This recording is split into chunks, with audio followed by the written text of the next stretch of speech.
Hari ini aku bingung mau buat konten apa. Cuman tiba-tiba aku ingat eh, pengalaman buruk aku, hal yang terjadi di dalam hidup aku yang ngebuat aku tuh lebih waspada, lebih hati-hati kalau pergi-pergi.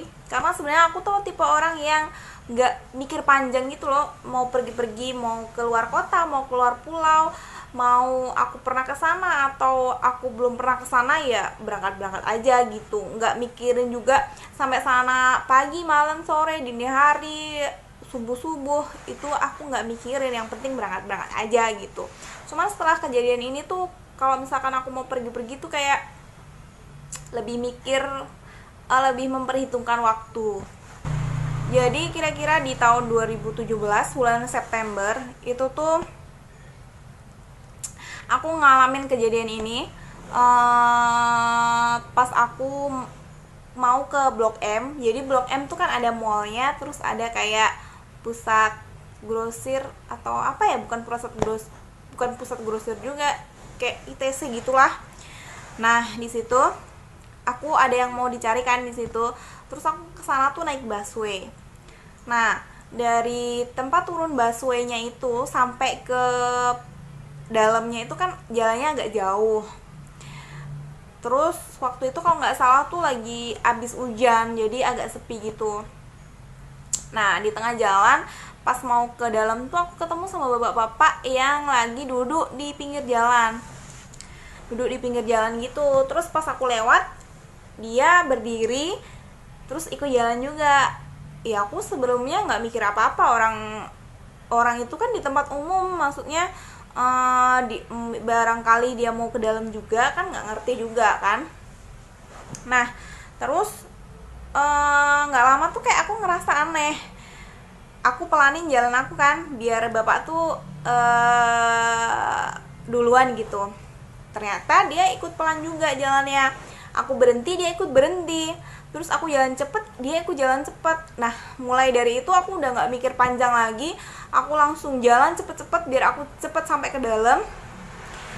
Karena di situ kan agak sepi ya, jadi agak ngeri gitu juga aku. Terus abis itu langsung sampai ke dalam kan, naik ke atas tuh lobi utama, terus ada turun ke basement gitu loh. Nah, aku milih untuk ke lobi utama karena kan ada satpamnya. Pas aku naik kan ada tangga sedikit gitu kan untuk ke lobi utama tuh. Pas aku naik sampai ke dekat satpamnya tuh aku nengok ke belakang. Nah, bapak-bapak itu tuh di depan eskalator turun ke basement. Dia berhenti juga.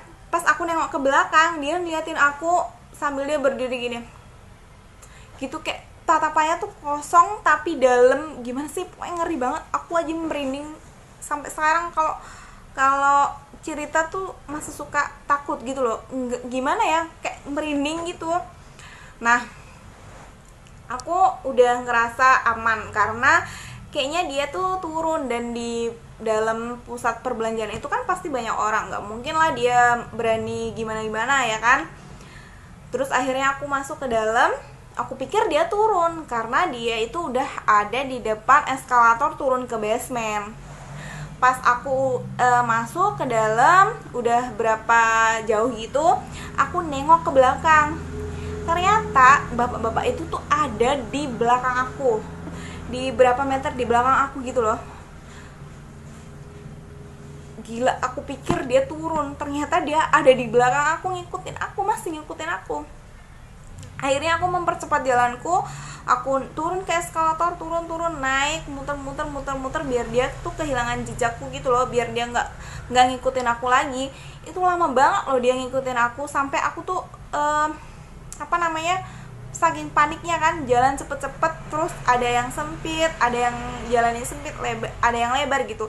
Pas di jalan sempit tuh aku sempet nyenggol dagangan orang, jatuh. Untungnya yang jual tuh nggak marah dan barangnya nggak rusak.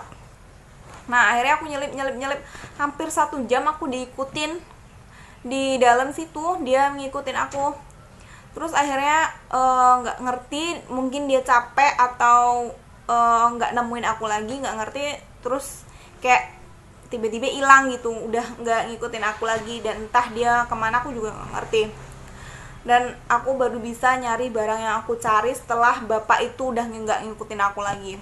Aku nggak ngerti maksud dia tuh apa, kenapa ngikutin aku sampai ke dalam, sampai lama banget muter-muter. Itu maksud dia apa, aku juga nggak ngerti. Mau apa, mau gendam atau apa ya istilahnya tuh, apa ya istilahnya tuh kayak gitu. Aku nggak ngerti, mau hipnotis atau apa, aku nggak ngerti. Pokoknya itu serem banget menurut aku, dan sampai sekarang pun aku kalau cerita tuh suka masih merinding gitu loh ceritain dia itu. Dan aku inget banget dia tuh berdiri di depan eskalator turun ngeliatin aku dengan mata yang serem tuh, kayak masih melekat banget di memori aku gitu. Dan mulai saat itu aku kemana-mana tuh lebih hati-hati, lebih, maksudnya jangan sampai aku ngelamun, jangan sampai pikiran aku tuh kosong gitu. Terus yang kedua itu di masjid, malah di masjid waktu itu kita lagi pergi, aku udah nikah tuh, yang 2017 tuh aku belum nikah. Dan kejadian selanjutnya tuh setelah aku nikah, kita lagi pergi, terus berhenti untuk sholat asar di masjid.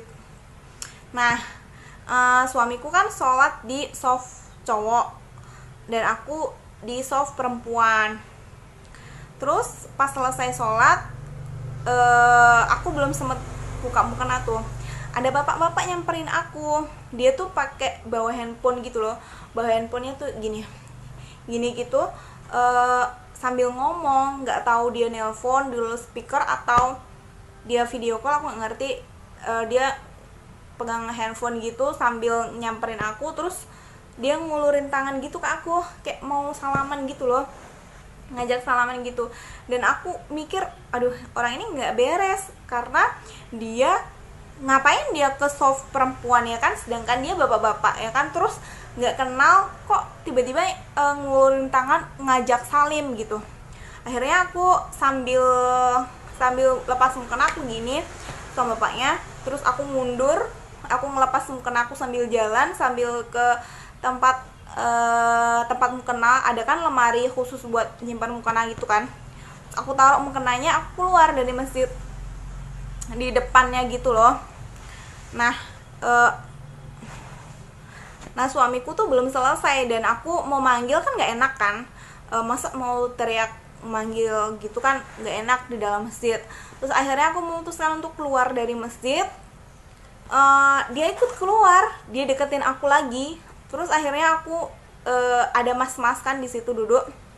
Akhirnya aku melipir, duduk di dekat mas-mas itu, bodo amat mau gimana, yang penting aku ngerasa aku aman dulu gitu. Sambil aku tuh nelpon suamiku, dia masih belum, dia tuh udah selesai, cuman masih zikir-zikir gitu loh, biar kan geter-geter handphonenya biar agak cepet gitu. Nah terus nggak lama suamiku keluar juga, aku terus bilang kan, aku tadi disamperin sama bapak-bapak itu gitu. Dia masih ngeliatin aku terus dari aku duduk deket mas-mas itu sampai suamiku keluar. Aku nyusulin suamiku pakai sepatu, itu dia masih ngeliatin aku terus sambil pegang handphonenya, sambil ngomong-ngomong gitu loh. Dia tuh ngomong-ngomong, cuman matanya tuh ngeliatin ke aku, kayak matanya tuh kayak penuh dendam, penuh gimana sih, pokoknya kayak gitulah. Nah terus abis itu mau disamperin kan sama suamiku, tapi nggak usah lah, ngapain juga orang kayak gitu diladenin ya kan, kecuali kalau misalkan udah gimana udah ngelakuin kriminal atau gimana, nah itu beda lagi kan dia masih diem aja, masih ngeliatin aja, toh kita juga nggak gimana, ya udahlah cuekin aja. Sampai kita ke parkiran, sampai ke dalam mobil tuh dia masih ngeliatin kita terus. Aku nggak ngerti ya maksudnya apa, cuman aku menyimpulkan bahwa dia itu punya niat jahat, karena kalau niatnya baik itu nggak kayak gitu ya. Dan aku mikir, wah ternyata orang jahat tuh ada di mana-mana. Meskipun kita ada di tempat atau di dalam tempat ibadah pun, mereka juga termasuk nekat sih menurut aku. Di masjid loh dia berani nyamperin targetnya, orang yang udah diincar sama dia di dalam tempat ibadah gitu. Dan di situ juga udah sepi, di dalam masjidnya tuh cuman ada aku sama suamiku doang sih. Cuman di luar tuh orang masih ada duduk-duduk, mungkin habis sholat terus istirahat dulu mau ngelanjutin perjalanan atau gimana kayak gitu kan. Cuman itu termasuk nekat menurut aku. Terus yang ketiga, ini aku ngerasa nyawaku tuh kayak di ujung tanduk banget. Jadi waktu itu tuh aku nyusul ke Makassar karena suamiku tuh berlabuh agak lama di Makassar. Jadi aku sampai di Makassar tuh siang. Terus karena kapal masih berlabuh, karena waktu itu tuh cuaca memang lagi buruk. Jadi cuaca lagi buruk atau apa ya, pokoknya berlabuhnya tuh agak lama di Makassar gitu. Nggak tahu ada trouble apa, nggak ngerti. Pokoknya kapal-kapal tuh banyak yang berlabuh lama di Makassar gitu waktu itu. Lupa aku itu karena apa. Terus akhirnya aku nyusul ke sana, sampai sana tuh siang. Nah, karena masih berlabuh, jadi kita naik service boat untuk ke kapalnya gitu. Kalau berlabuh tuh kan kapal masih di tengah laut. Nah, kalau sandar kan di dermaga. Jadi kita harus naik service boat untuk ke kapalnya itu. Dan pas sampai ke pangkalan boat tuh agak gerimis, tapi belum angin, agak gerimis. Jadi kita bootnya tuh kecil, kayak kalau kalian tahu boot yang ada untuk nyebrang sedikit gitu loh, nyebrang yang nggak jauh gitu, kecil lah pokoknya. Yang kalau duduk tuh cuman muat 3 orang berderet gitu. Dan ke depannya tuh 1, 2, 3, 4 deret gitu. 3 orang tuh udah empatan jejer itu, paling enggak ya 2 orang jejer gitu.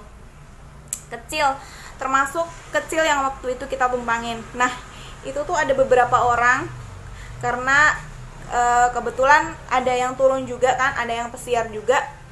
Jadi balik ke kapal tuh bareng-bareng sampai ke agak tengah gitu.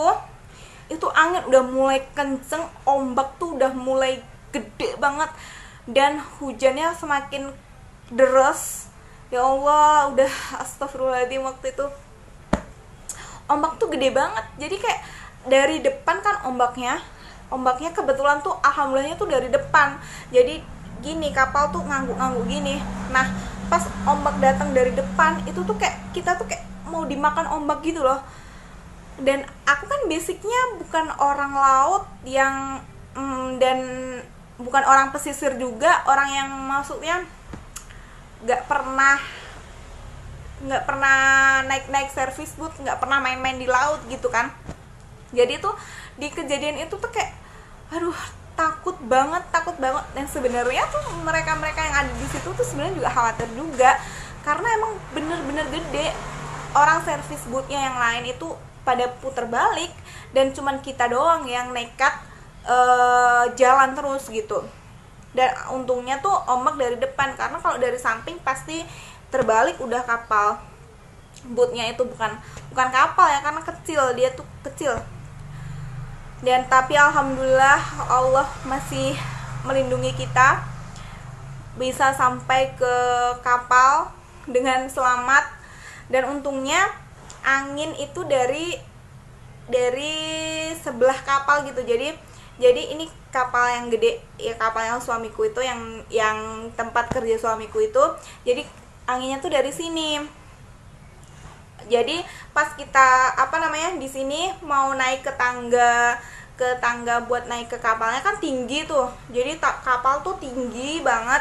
Nah, bootnya tuh di sini. Jadi kita harus naik tangga buat naik ke kapalnya itu. Untungnya anginnya tuh dari sebelah sini. Jadi nggak begitu nggak begitu goyang-goyang banget. Jadi agak gampang untuk naik ke atas kapalnya. Dan nggak lama dari situ, besoknya atau kapan ya, besoknya kalau nggak salah itu ada kapal tenggelam di situ, nggak jauh dari kita berlabuh. Dan emang cuacanya tuh lagi buruk banget saat itu, karena kapal berlabuh aja, kapal yang gede lagi diem berlabuh itu bisa goyang-goyang gini. Emang bener-bener lagi buruk banget cuaca. Jadi ya nggak heran ada kapal yang tenggelam juga gitu. Tapi alhamdulillah waktu itu kayaknya nggak ada krunya yang hilang sih, bisa selamat semua gitu. Aduh, pokoknya semenjak kejadian-kejadian itu tuh aku lebih waspada, lebih hati-hati kalau pergi-pergi. Terutama kejadian yang di 2017 itu menurut aku pengalaman yang paling serem. Ya kan kita nggak tahu ya maksudnya apa, terus nanti kalau misalkan dia berhasil dengan niatnya dia, terus kita jadinya gimana, kita dibawa kemana, atau kita diapain, kan kita nggak ngerti juga. Dan tapi aku jadi belajar sih dari situ. Untungnya waktu itu masih terang, masih siang gitu loh. Sedangkan aku tuh kalau pergi-pergi mau sampai malam, mau sampai ke tempat itu dini hari, aku nggak pernah mikir awal-awalnya dulu. Sampai aku pernah dari kampung, itu buat aku kapok juga. Dari kampung habis lebaran, cari tiket kereta nggak ada, cari tiket pesawat juga nggak ada. Akhirnya yang ada tuh tiket bus, mau balik ke Jakarta, mau kerja. Aku pesan bisnya tuh turun yang turun di Cibinong. Nah aku pikir tuh turunnya tuh di Ciriung tuh ada tempat turun-turun bis gitu. Pasar Cibinong agak ke sana, arah ke Citerep apa ya itu, pokoknya di Ciriung itu. Aku pikir tuh turun di situ, dan ternyata enggak. Dan aku tuh sampai di jalan Jakarta Bogor itu sekitar jam 2 pagi. Tapi aku nggak ngerti itu di mana, cuman si keneknya bilang Cibinong, itu tuh di Cibinong. Cuman aku nggak ngerti, mungkin karena malam tuh beda ya, jadi sepi juga kan, jadi nggak tahu. Aku benar-benar bingung tuh aku di mana nih, sedangkan aku cuma turun sendiri di situ, udah sepi banget. Dan tahu sendiri kan jalan Jakarta Bogor tuh agak rawan ya, karena aku sering dapat pasien yang abis kebacok lah, abis apalah kayak gitu tengah malam. Jadi aku agak mikir juga, dan alhamdulillahnya ada Indomaret buka. Terus akhirnya aku ke situ, aku nanya ini tuh di mana gitu untuk pesan ojek online kan, karena ojek online tuh nggak kayak sekarang. Kalau sekarang kan udah ngeset sendiri kan lokasi jemputnya. Kalau dulu masih masukin sendiri gitu. Nah akhirnya pas aku nanya ini tuh di mana sama mas Indomaretnya, aku baru bisa pesan ojek online, dan alhamdulillah dapat ojek online yang baik. Jadi aku sampai di rumah dengan selamat gitu. Dan kejadian-kejadian yang aku alamin kemarin itu ngebuat aku juga mikir, oh ternyata siang-siang aja ada juga orang yang jahat kayak gitu. Di dalam masjid pun juga ada orang yang mau niat jahat, apalagi kayak di stasiun, kayak di bandara. Meskipun ada orang banyak, cuman ya tetap harus hati-hati. Jadi sekarang kalau misalkan aku mau pergi, itu aku selalu memperhitungkan waktu aku sampai di sana kira-kira kapan gitu, aman nggak nih gitu. Ya aku belajar juga sih. Oke, mungkin itu tadi sharing dari aku, cerita ngalor ngidul yang mungkin juga bisa dipetik pelajarannya juga untuk kalian yang nonton ya. Jadi kalian kalau misalkan mau kemana-mana, apalagi kalau kalian cewek, harus lebih hati-hati, harus lihat situasi, lihat waktu, biar safety walaupun sendiri ya. Kayak aku tuh sering pergi sendiri karena suami juga jauh, jadi mau kemana-mana ya terpaksa harus sendiri gitu. Jadi ya harus lebih hati-hati dan harus lebih waspada gitu. Oke, mungkin itu aja video kali ini. Semoga bisa diambil pelajarannya. Jangan lupa like, komen, dan subscribe untuk terus mendukung channel ini. Dan sampai jumpa di video-video selanjutnya. Dadah. Assalamualaikum warahmatullahi wabarakatuh.